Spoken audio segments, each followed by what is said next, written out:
heads up, everybody ducks. So why do you say heads up?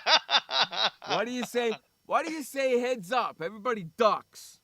It's probably it's the whole, what is it? Right? It's an organization for kids, the youth. Isn't that the funniest thing in the world, right? Yeah. When you say heads up, everybody goes, oh, and covers their head, right?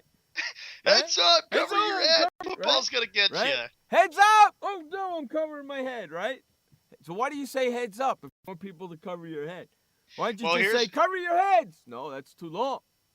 Here's what it says, Jeff, too. The American College of Sports Medicine, National PTA, and the National Athletic Trainers Association all said they are partnering with USA Football, which oversees youth football in the country. You got to help the kids out so they can have punt, pass, and kick. But who came up with the idea of yelling heads up when you're supposed to cover your head? Actually, I've never heard of heads up. It's like I'd have to do research. What?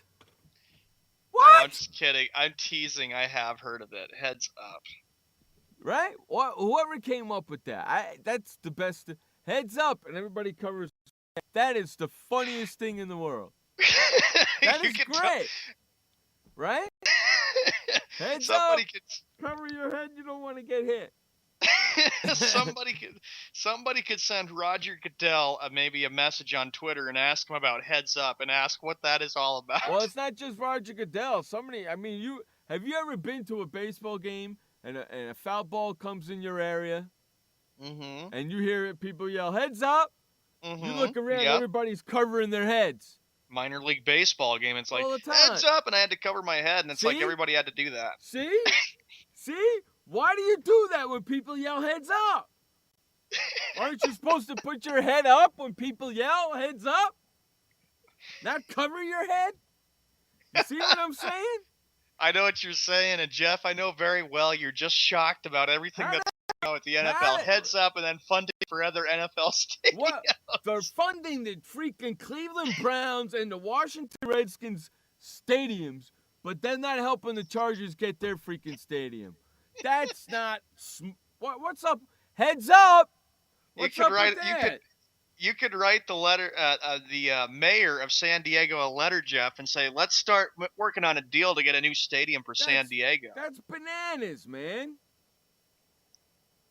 And a lot of people camp out at Qualcomm Stadium. Oh yeah, a lot of people bananas, dude. Okay, helping the other teams out. Why aren't they helping Qualcomm or helping the Chargers get their new? You know what they're going to do? They're going to help get their new stadium up in L.A. That's what they're going to help them do, freaking sons of bitches.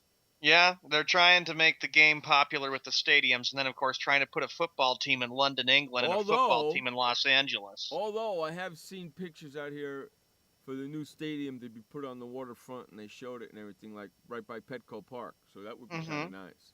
That would be kind of nice. That would help out that downtown area. And then they can still do whatever they want in Qualcomm. Sons of bitches. And they're also funding it for the Minnesota Vikings. Remember, I told you the Vikings will be moving into an outdoor stadium in 2016. Yeah, I know. So that's great. That's when you should have the Super Bowl there, so you can have another one in freezing cold and in the snow. See, that's how football's supposed to be played. Players.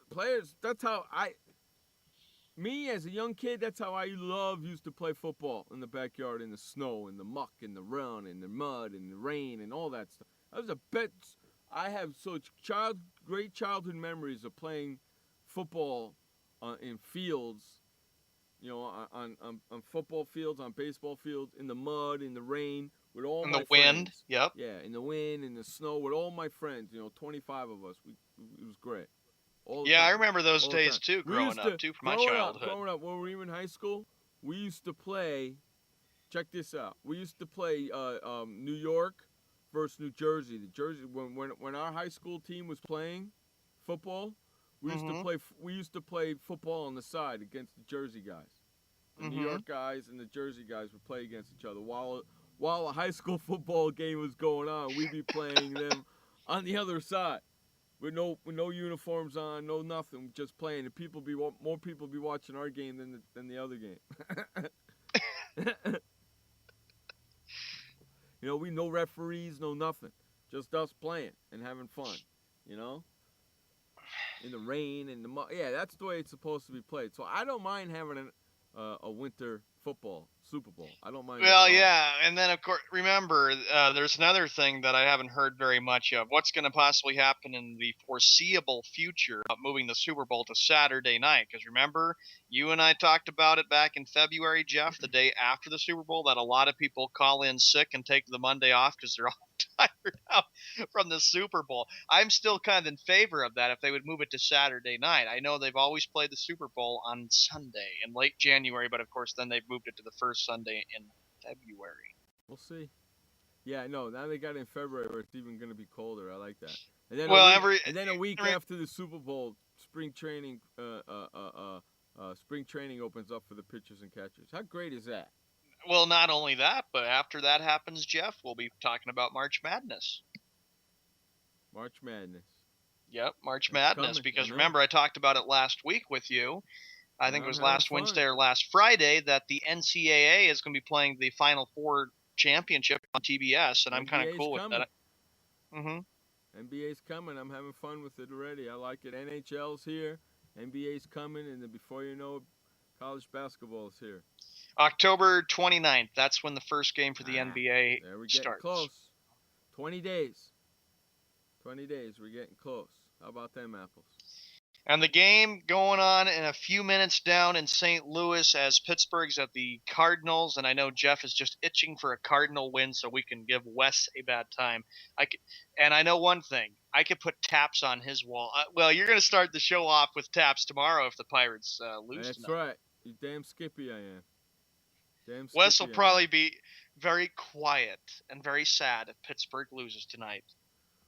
Well, I'm sure if they win tonight, we'll hear him and see him. I can guarantee you that. He'll post on my wall. Yeah. I'm sure we'll hear him and see him. Yep. I'm sure we'll see him. You know, I'm definitely sure we'll see him. So, hey, I want to thank everybody for hanging out with us today. We'll be back tomorrow for another edition of Sports World Radio. Until then, my friends, that's Sean. I'm Jeff Escow. This has been Sports World Radio. Remember, you only have one life to live. Live it long, live it strong, and live it proud. And please don't forget. I forgot. I did it again. Life may suck, but the alternative is unacceptable. Take care, everybody. We will see you tomorrow. Hey, boy, Stimpy. We sure had fun today, didn't we? So long, kids. Come on, Stimpy, say goodbye. Where are we going? The show's over. See you next time. Next time? When's that? Pretty soon. Don't worry. Pretty soon?